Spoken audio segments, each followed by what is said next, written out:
Week 3. Let's talk the board here. There we go. Okay. So, high scores Mullins, surprisingly. So, I don't know if you guys, it looked like the chat was pretty busy on Monday night, but Monday nights matter. This was one of the better Monday nights with the league I've ever seen.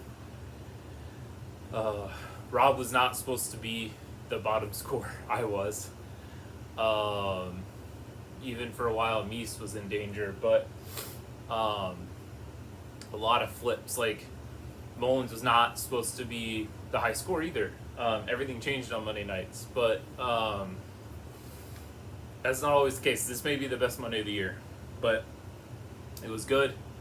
It was fun to keep up with. I know some people got flipped though. I got saved from getting my team name changed, so that was nice. But Mullins high score, Rob low. Kind of, if you had guys on the Ravens or on the Lions, it depended on how your night went. So, standings so far, Ross undefeated. I believe Kyler's undefeated, and then Brand. And then we get in the mixed records, so Mullins, I think, has... Nope, Brand has 1 loss, okay? Mullins has 1 loss, I have 1 loss, and then Javo has 2 losses, Keaton has 2 losses, Rob has 2 losses, and then Meese and Shu have not won a game yet. So that's, not great, but not much you can do about it early in the season. All the games are really close, so I don't know if you noticed, but high score is only 35-ish points from the bottom. It was not predicted to go that way, but we all know how their predictions go, except for Ross. They work for him for some reason because he knows the math. But the predictions were not really correct. They said they're going to have a guy in the 137s this week, and it just didn't happen that way. So, Rob has the best team name. He's one of the few people that changed his for the season. There are several names that are quite stale. Like someone who's twins. The twin study's been going on for 8 years now. Yep. I mean, I guess it's a long-term study, but someone needs to beat Ross so we can rename his team, because he'd actually have to go and do it, because I don't know if he knows how, because that's how long it's been since he changed his name. Okay. A couple talking points. That's what the letters are for. Trade offers. Javo sent me a trade offer. He's treating it like a bar, which I like. You go early and low often. He's going after my best running back with a mediocre receiver and a mediocre running back, so I'm going to say no. But he did try. He also looked at the waivers. I saw Mullins and Rob had been making some moves on the waivers or dropping people. Mullins made a good pickup on Kareem Hunt because the Chiefs figured out how to run the ball again. So nice pickup there. Bye weeks are coming. I think it's 1 more week till the bye weeks, but they are coming. We have early and late bye weeks. They will be basically the rest of the season, which always kind of sucks, but oh well. And then we already talked about it, but Monday nights are fun. Sometimes Thursday nights can be fun, but statistically they're lower and they actually hurt people.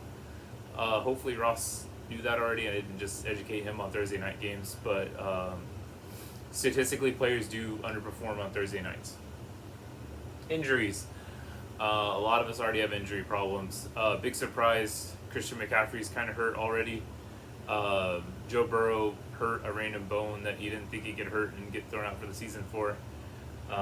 Stuff like that. And then I know a couple people pretty soon will have players back from suspensions. So Crashy Rice will be back on Kyler's team pretty soon.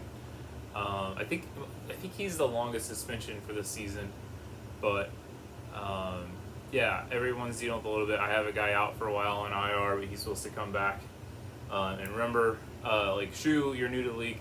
There's a spot for injured reserve that is not against your bench, and then you can go and grab more people. It does make it tough though if you pick someone up that starts to play well, and then you have to decide if you want to keep the other guy or not. That's always a tough deal, but happens. So, keep playing. Let's see. Let's look at who's playing this week. Okay, I'm playing Keaton. If you're still alive, shout out. Mullins is playing Ross. Let's see. Rob's playing Mies in the. We're both having a tough season bowl. Predicted right now is within 3 points though. Javo is playing Kyler. Javo's 1-2 and Kyler's 3-0. Once again, though, predicted within 10 points, so still close. And Shu is playing Brand. Within 13 points, still close. My game within 6 points. Predicted. The only predicted blowout is Ross is predicted to beat Bolin. Just to be honest, the predictions are the predictions. They're always not great. So, good luck to everybody except for Ross. He apparently doesn't need it. And see you out there on the chats. And then there'll be an email or text or in the chat update on the prop bets. Misa's playing daddy, kind of like I am. I just took a 10-minute break and came down here and got my board set up. So talk to you guys later.